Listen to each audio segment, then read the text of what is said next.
Assalamualaikum warahmatullahi wabarakatuh, sahabat cahaya hampa. Di dalam kesunyian malam di sebuah ribat, seorang sufi menghitung butir-butir tasbihnya. Ribuan kali lidahnya menyebut asma Allah. Tahun demi tahun berlalu dalam lautan zikir. Namun, suatu malam, di sela-sela helaan nafasnya, sebuah bisikan halus muncul dari sudut paling gelap jiwanya. Sebuah bisikan yang mungkin pernah kau dengar sendiri. Astaghfirullah. Aku mulai bosan. Bukan bosan pada dunia, tetapi bosan pada pencariannya sendiri. Bosan pada rakaat yang sama, pada doa-doa yang dihafal, pada sujud yang rutin. Dan bisikan itu adalah sebuah rahasia kuno yang tersembunyi di balik tabir spiritualitas Islam. Mengapa? Setelah bulan-bulan atau tahun-tahun yang penuh semangat, ibadah kita tiba-tiba terasa hampa dan kering. Mengapa hubungan kita dengan Allah bisa mengalami kemandegan, kehausan yang tak terpuaskan, dan kebosanan yang begitu menyiksa? Kebanyakan dari kita diajari untuk merasa bersalah. Kita menyalahkan diri sendiri, mengira iman kita lemah, atau tauhid kita kurang ikhlas. Tapi apa jadinya jika saya katakan padamu bahwa kebosanan ini bukanlah kegagalan? Ini adalah sebuah tanda, sebuah ujian ilahi, sebuah miqat spiritual yang ditetapkan Allah untuk memisahkan yang sekadar latah dari yang sungguh-sungguh mencari. Ini adalah serangan terakhir nafs al-ammarah, sekaligus undangan terdalam dari Ar-Rahman untuk melampaui ritual formal menuju makna yang sesungguhnya. Dalam video ini, kita akan menyelami lautan hikmah, mengapa ibadah jangka panjang sering terasa membosankan. Kita akan menelusuri jejak para arifin dan sufi, menyibak tafsir-tafsir rahasia, dan memahami sunnatullah dalam perjalanan ruhani di balik perasaan ini.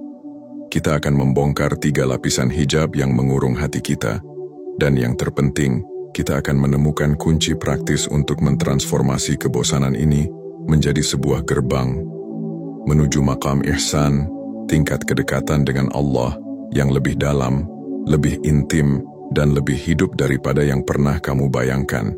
Bersiaplah. Perjalanan kita untuk memahami bahasa rahasia kalbu dimulai sekarang. Untuk memahami misteri kebosanan dalam ibadah, kita harus melakukan perjalanan kembali ke masa keemasan tasawuf, di mana para arifin telah memetakan perjalanan jiwa manusia dengan presisi yang mengagumkan.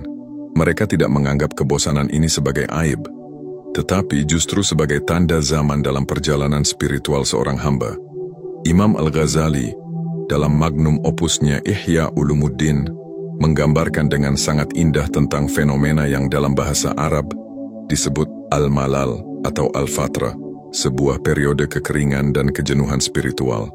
Beliau menyebutnya sebagai musim gersangnya hati. Namun, tahukah Anda bahwa justru di balik gersangnya padang pasir tersembunyi oasis air yang paling jernih? Para sufi membagi perjalanan jiwa melalui beberapa makam atau stasiun spiritual. Kebosanan ini seringkali muncul di persimpangan antara nafs al-ammarah, jiwa yang selalu menyuruh pada keburukan, dan nafs al-lawwamah, jiwa yang menyesal. Saat seorang hamba konsisten dalam ibadah, nafs al-ammarah yang terancam punah akan melancarkan serangan terakhirnya, bukan dengan godaan dosa besar, tetapi dengan senjata yang jauh lebih halus dan mematikan, kebosanan. Ini adalah tipu daya iblis yang paling canggih. Jika ia gagal mengalihkanmu dengan gemerlap dunia, maka ia akan mencoba membuatmu bosan dengan akhiratmu sendiri. Ia membisikkan, apa gunanya semua ini? Apakah Allah benar-benar mendengarmu? Inilah yang dalam kitab-kitab kuning disebut sebagai waswas al-malal, bisikan kebosanan. Dan ini bukanlah fenomena baru. Lihatlah dalam Al-Quran, ketika iblis diusir dari surga, ia bersumpah akan menyesatkan manusia. Perhatikan sumpahnya dalam surat Al-Hijr ayat 39. Iblis berkata, "Ya Tuhanku, oleh sebab engkau telah memutuskan bahwa aku sesat, pasti aku akan menjadikan mereka memandang baik perbuatan maksiat di muka bumi, dan pasti aku akan menyesatkan mereka semuanya, kecuali hamba-hambamu yang mukhlis di antara mereka." Kata kuncinya ada di sini, al-mukhlashin, mereka yang telah disucikan. Kebosanan dalam ibadah adalah ujian untuk melihat siapa di antara kita yang hanya beribadah karena terbiasa, dan siapa yang benar-benar tulus, yang akan terus bertahan meski tanpa rasa nikmat. Filosofi terdalamnya adalah ini: Allah Maha Mengetahui. Dia tahu bahwa hati manusia mudah berubah-ubah. Maka, Dia ciptakan siklus dul, rendah, dan iqbal, keterbukaan, dalam hati. Periode bosan dan kering ini adalah fase dul, di mana Allah seolah-olah menyembunyikan dirinya. Mengapa? Untuk menguji kesungguhan kita, dan yang lebih agung lagi, untuk membuat kita menyadari bahwa ibadah kita bukanlah tentang mendapatkan perasaan nikmat, tetapi tentang memberikan pengabdian dalam keadaan apapun. Inilah rahasia yang disembunyikan di balik kebosanan. Ia adalah panggilan untuk naik ke makam yang lebih tinggi, dari ibadah seorang pedagang yang mengharapkan pahala, menuju ibadah seorang pecinta yang rela, meski tak merasakan apa-apa. Jadi, sebelum kita menyelami solusinya, pahamilah dahulu landasan filosofis ini. Kebosananmu bukanlah tanda ditinggalkan. Ia justru adalah undangan untuk naik tingkat. Maka setelah memahami landasan filosofisnya, kini saatnya kita menyibak lapisan pertama dari 3 hijab besar yang menyebabkan kebosanan ini. Bayangkan ibadahmu seperti sebuah sungai. Di hulu, airnya jernih dan segar. Tapi semakin jauh mengalir, sungai itu mulai keruh oleh 3 endapan ini. Hijab pertama, perangkap mekanisme, ibadah yang berubah menjadi rutinitas mati. Ini adalah hijab yang paling umum. Saat suatu amal ibadah telah kita lakukan berulang-ulang, otak kita yang cerdas akan memindahkan aktivitas itu dari korteks prefrontal, pusat kesadaran dan niat, ke basal ganglia, pusat kebiasaan otomatis. Ini adalah mekanisme efisiensi otak. Awalnya, ini adalah karunia. Bayangkan jika setiap kali wudhu, kita harus berkonsentrasi penuh seperti pertama kalinya, hidup akan sangat melelahkan. Namun, karunia ini berubah menjadi jebakan ketika kita membiarkannya. Salat pun berubah dari mi'rajnya seorang mukmin menjadi rangkaian gerakan otomatis. Bacaan Al-Quran berganti dari firman yang menghujam kalbu menjadi sekadar rangkaian huruf yang dilafalkan lidah. Ibadah kehilangan ruhnya, yang tersisa hanya jasadnya yang kering. Di sini, iblis tidak perlu mengganggu salatmu, cukup membuatmu tidak hadir di dalamnya. Sebagaimana sabda Rasulullah SAW, berapa banyak orang yang salat, tetapi yang didapatkan hanya capek dan letih. Inilah yang disebut ghaflah, kelalaian spiritual.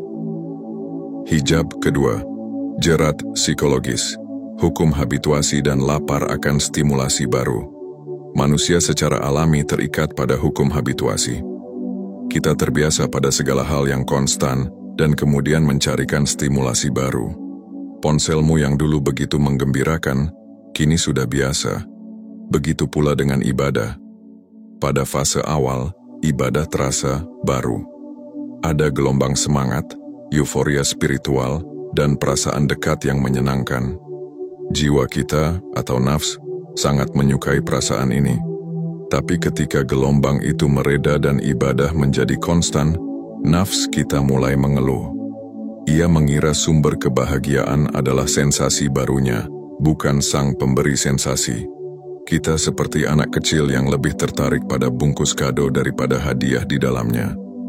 Allah adalah hadiahnya, tetapi kita seringkali terjebak memuja perasaan khusyuk yang merupakan bungkusnya. Ketika bungkus itu hilang, kita mengira hadiahnya pun telah pergi. Inilah jerat psikologis yang paling licin. Dan kedua hijab ini bermuara pada satu titik, hati yang tertutup. Dalam terminologi Islam, hati atau kalbu bukanlah sekadar perasaan, tetapi sebuah organ spiritual yang dapat melihat dan merasakan Allah. Ibadah adalah makanan bagi kalbu ini, namun kalbu bisa berkarat. Rasulullah SAW bersabda, "Sesungguhnya, jika seorang mukmin berbuat dosa, maka terbentuklah noda hitam dalam hatinya. Jika ia bertaubat dan berhenti serta memohon ampun, hatinya kembali bersinar." Kebosanan yang berkepanjangan adalah gejala dari kalbu yang mulai berkarat. Karat itu datang dari dosa-dosa kecil yang kita anggap remeh, dari pandangan mata yang liar, dari suapan yang tidak halal, dari kesibukan dunia yang tak henti-hentinya. Karat ini membentuk lapisan antara kita dan cahaya ibadah kita, membuatnya terasa hampa dan gelap. 3 hijab inilah: rutinitas mati, jerat psikologis, dan kalbu yang berkarat, yang menjadi akar dari rasa bosan kita. Tapi ini baru lapisan pertama. Pada bagian berikutnya, kita akan menyelami lapisan yang lebih dalam, lebih halus, dan lebih berbahaya. Lapisan di mana kebosanan itu justru bisa menjadi jebakan kesombongan spiritual. Bersiaplah, karena kita akan memasuki wilayah yang jarang disadari oleh banyak pencari. Jika 3 hijab sebelumnya adalah penghalang dari luar, maka lapisan yang akan kita bahas sekarang adalah arus bawah yang berbahaya, jebakan-jebakan halus yang justru lahir dari dalam perjalanan spiritual kita sendiri. Inilah ranah di antara sinar dan bayangan, di antara keikhlasan dan kesombongan yang terselubung. Jebakan keempat, obsesi pada khusyuk yang justru menghancurkan khusyuk itu sendiri. Ini adalah paradoks spiritual yang paling menyiksa. Kita membaca bahwa sholat yang baik adalah yang khusyuk, lalu kita berusaha mati-matian untuk merasakan khusyuk. Kita mengerahkan seluruh tenaga untuk menangis, untuk menghadirkan gambar neraka dan surga, untuk memaksa hati kita tunduk. Tanpa disadari, kita telah terjebak. Fokus kita telah bergeser dari Allah, Sang Zat yang wajib disembah, menuju pengalaman khusyuk itu sendiri. Ibadah berubah menjadi pertunjukan untuk diri sendiri, di mana kita menjadi aktor sekaligus penontonnya. Kita mencari sensasi spiritual, bukan sang pemberi sensasi. Imam Ibnu Qayyim Al-Jauziyah mengingatkan, barang siapa yang menyibukkan diri dengan melihat kepada kekhusyukannya, maka ia telah kehilangan kekhusyukan yang sesungguhnya. Ini seperti seorang yang terus-menerus melihat ke cermin untuk memastikan ia tampak baik, alih-alih benar-benar fokus pada pekerjaannya. Khusyuk yang sejati adalah buah yang datang setelah kita fokus pada pohonnya, yaitu Allah. Bukan buah palsu yang kita paksa matang dengan tangan kita sendiri. Jebakan kelima, ibadah sebagai identitas, bukan sebagai penyerahan diri. Ini adalah jebakan tingkat lanjut. Setelah bertahun-tahun konsisten, tanpa sadar kita mulai membangun identitas baru. Saya adalah orang yang rajin tahajud. Saya adalah ahli baca Quran. Saya tidak pernah tinggalkan salat berjamaah. Ibadah yang awalnya adalah bentuk ubudiyah, penghambaan, dan kebutuhan kita pada Allah, perlahan berubah menjadi madayin, agama, pribadi yang menjadi kebanggaan. Kita mulai membandingkan amal kita dengan orang lain, merasa lebih istimewa, dan mengharapkan pengakuan. Saat identitas ini terancam, misalnya ketika kita melewatkan satu tahajud dan merasa hancur, atau ketika kebosanan datang, kita menjadi panik. Bukan karena kita rindu pada Allah, tetapi karena citra diri spiritual kita yang goyah. Inilah yang dalam tasawuf disebut ujub, kagum pada diri sendiri. Sebuah penyakit hati yang halus namun mematikan, karena ia meracuni akar keikhlasan. Allah berfirman dalam surat Al-Kahfi ayat 110, barang siapa mengharap perjumpaan dengan Tuhannya, maka hendaklah ia mengerjakan amal yang saleh, dan janganlah ia mempersekutukan seorang pun dalam beribadah kepada Tuhannya. Memuja citra diri sendiri dalam ibadah adalah bentuk syirik yang paling halus. Dan yang terakhir, lapisan terdalam, panggilan untuk melampaui bentuk menuju makna. Apa jadinya jika kebosanan itu sendiri adalah sebuah isyarat, sebuah panggilan lembut dari Allah bahwa jiwa kita sudah siap untuk naik kelas? Selama ini kita mungkin beribadah di level Islam, tunduk pada aturan. Kemudian kita merasakan nikmat di level iman, keyakinan dan rasa. Lalu datanglah kebosanan. Bisa jadi, ini adalah undangan untuk memasuki makam ihsan, di mana kita menyembah Allah seolah-olah melihatnya, dan jika kita tidak bisa melihatnya, maka yakinlah bahwa Dia melihat kita. Kebosanan pada ritual yang lama adalah tanda bahwa jiwa kita haus untuk mengenal Allah dalam aspek yang lebih dalam. bukan lagi sebagai pemberi hukuman dan pahala, tetapi sebagai Al-Haq, Sang kebenaran mutlak, sebagai Al-Jamil, Sang Maha Indah, sebagai Al-Wadud, Sang Maha Pencinta. Rasa bosan itu seperti alarm yang membangunkan kita dari tidur panjang. Ia berteriak, "Cukup, jangan berhenti di sini, teruslah berjalan. Ada samudera luas di balik sungai kecil ini." Inilah rahasia terbesarnya. Kebosananmu yang paling dalam sekalipun, itu adalah bukti bahwa Allah masih berbicara padamu. Dia tidak membiarkanmu tertidur nyenyak dalam kepuasan palsu. Dia mengguncangmu dengan kehampaan, agar kamu terus berjalan mencarinya, sampai kamu menemukan bahwa dialah satu-satunya yang tak pernah membosankan. Setelah memahami akar dan kedalaman masalahnya, kini tibalah saatnya untuk bertindak. Pengetahuan tanpa amal adalah ilusi. Berikut adalah senjata-senjata praktis, warisan dari para guru mursyid, untuk mentransformasi kebosananmu menjadi tangga menuju Allah. Senjata pertama, perang melawan rutinitas mati dengan tafakur dan tadabbur. Jangan biarkan ibadahmu menjadi otomatis. Paksakan otakmu untuk hadir dengan dua cara. 1. Persiapan berbasis makna. Sebelum sholat, luangkan 2 menit untuk membaca terjemahan dan tafsir singkat dari surat yang akan kamu baca. Pahami bahwa Al-Fatihah adalah dialog intim antara kamu dan Rabb-mu. Saat itu, kamu bukan sekadar melafalkan, tetapi sedang berbicara. 2. Visualisasi dalam gerakan. Saat takbiratul ihram, bayangkan kamu melemparkan dunia di belakang punggungmu. Saat ruku, bayangkan Allah yang Maha Agung sedang berhadapan denganmu. Saat sujud, rasakan bahwa inilah posisi di mana dirimu paling dekat dengannya. Ubah salat dari gerakan fisik menjadi sebuah drama spiritual yang penuh makna. Senjata kedua, membersihkan karat hati dengan muhasabah dan muraqabah. Karat harus dibersihkan setiap hari. Lakukan muhasabah, introspeksi diri sebelum tidur. Tanyakan pada dirimu, dosa apa yang kulakukan hari ini yang mungkin mengeraskan hatiku? Dari mana rezekiku hari ini? Sudahkah aku menjaganya dari yang haram?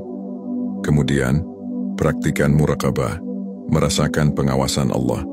Bayangkan Allah Al-Bashir, Maha Melihat, sedang melihatmu, As-Sami, Maha Mendengar, sedang mendengar desahan napasmu. Rasakan kehadirannya saat kamu sendirian. Ini akan mengembalikan rasa dalam ibadahmu, karena kamu menyadari bahwa kamu sedang berinteraksi dengan seseorang, bukan berteriak ke langit yang kosong. Senjata ketiga, melawan habituasi dengan variasi dan tajdidun niyah, pembaruan niat. Jiwa butuh kejutan, berikan ia variasi dalam kerangka syariat. Jika kamu biasa baca Quran pagi hari, coba pindah ke malam hari dan saksikan perbedaan rasanya. Tambahkan amalan sunnah baru yang belum pernah kamu coba secara konsisten, seperti sholat duha, sedekah subuh diam-diam, atau puasa Senin Kamis. Yang terpenting, perbarui niatmu sebelum setiap ibadah. Jangan mengandalkan niat lama. Ucapkan dalam hati, "Aku salat ini, ya Allah, hanya untukmu, untuk mendekatkan diri padamu, untuk mencintaimu." Ini seperti menyalakan mesin mobil setiap kali akan berkendara, bukan mengandalkan starter dari kemarin. Senjata keempat, mengubah fokus dari mencicipi ibadah menuju menghadiahkan ibadah. Ini adalah kunci yang paling powerful. Berhentilah bertanya, apakah aku dapat khusyuk hari ini? Ganti pertanyaannya menjadi, bagaimana aku bisa memberikan salat yang terbaik untuk Allah hari ini, terlepas dari apakah aku merasa nikmat atau tidak. Anggap ibadahmu sebagai hadiah yang kamu persembahkan untuk Sang Raja. Fokusmu adalah pada usaha memberinya hadiah terbaik, bukan pada apakah dia akan tersenyum padamu saat ini juga. Ikhlas sejati adalah ketika kamu rela menghadiahkan salat terbaikmu, meski kamu sendiri tidak merasakan apa-apa. Disitulah pengabdian sejati dimulai. Praktikkan ini. Jangan sekadar ditonton. Pilih satu senjata untuk kamu jalankan konsisten selama seminggu ke depan. Rasakan sendiri perubahannya. Kebosanan itu bukan tembok batu, ia adalah kabut. Dan dengan amal-amal praktis ini, kabut itu akan tersibak, membimbingmu kepada cahaya yang tak pernah padam. Maka dari kedalaman lautan kebosanan ini, kita telah menyelesaikan sebuah penjelajahan. Kita telah membongkar ilusi, menyibak hijab, dan menemukan kunci-kunci yang tersembunyi. Ingatlah ini baik-baik. Kebosananmu dalam beribadah itu bukanlah akhir perjalanan. Ia adalah penanda bahwa kapal spiritualmu telah sampai di zona samudera yang lebih dalam, di mana anginnya tenang dan gelombangnya tak lagi menggoda. Ujiannya bukan lagi badai, tetapi kesunyian yang membuatmu bertanya, apakah aku masih di jalur yang benar? Jawabannya adalah, ya, kau masih di jalur yang benar. Justru, Allah sedang mengajarmu sebuah pelajaran agung, untuk beribadah bukan karena rasa, tetapi karena ketaatan. Bukan karena nikmat, tetapi karena cinta. Bukan karena ingin mendapatkan sesuatu, tetapi karena ingin mendekat pada seseorang. Ketika semua perasaan manis dicabut, dan kau tetap berdiri di hadapannya, sujud dalam kehampaan, hanya berbekal keyakinan. Disitulah sebuah ibadah yang sesungguhnya lahir. Ibadah para siddiqin, orang-orang yang jujur dalam imannya. Jadi, lain kali ketika kau duduk untuk bertahajud dan hatimu terasa bagai batu, atau ketika kau berdiri untuk salat dan bacaanmu terasa hambar, jangan langsung menyerah. Berdirilah, sujudlah, bacalah, lakukanlah meski bagai robot sekalipun. Karena di balik tindakan fisikmu yang kau paksakan itu, ada sebuah pesan rahasia yang sedang kau sampaikan kepada Allah. Ya Rob, aku di sini. Aku datang. Bukan karena aku merasakanmu, tetapi karena aku percaya padamu. Aku datang karena engkau memerintahkanku, dan itu sudah cukup. Dan percayalah, pada saat-saat di mana kita beribadah dengan perasaan paling hampa namun tetap setia itulah, mungkin justru itulah ibadah kita yang paling berharga dan paling tulus di matanya. Kebosananmu adalah undangan untuk mencintainya dengan cara yang lebih dewasa. Maka terimalah undangan itu. Apakah kamu siap? Maka saudaraku, perjalanan kita kali ini telah sampai di ujung. Namun, perjalanan spiritualmu bersama Allah takkan pernah berakhir. Jika tayangan ini membuka wawasan baru bagimu, jika bisikan kebosananmu kini mulai menemukan jawabannya, maka bantu kami untuk menyebarkan cahaya ini. Bagi yang merasa terketuk hatinya, mari kita sebarkan kebaikan ini. Like video ini jika kamu merasa terbantu. Subscribe channel ini untuk menyelami lebih dalam lagi hikmah-hikmah spiritual yang menanti. Dan yang tak kalah penting, tulis di kolom komentar pengalamanmu, pergumulanmu, atau mungkin hijab apa yang paling berat kamu hadapi. Bagikan ceritamu, karena bisa jadi itu akan menjadi pencerahan bagi saudara-saudaramu yang lain. Sampai berjumpa di petualangan berikutnya dalam lautan hikmahnya yang tak pernah kering. Salam dan cahaya untukmu. Narator berbisik penuh makna. Bersujudlah meski hatimu berbatu. Allah tahu yang kau tidak tahu.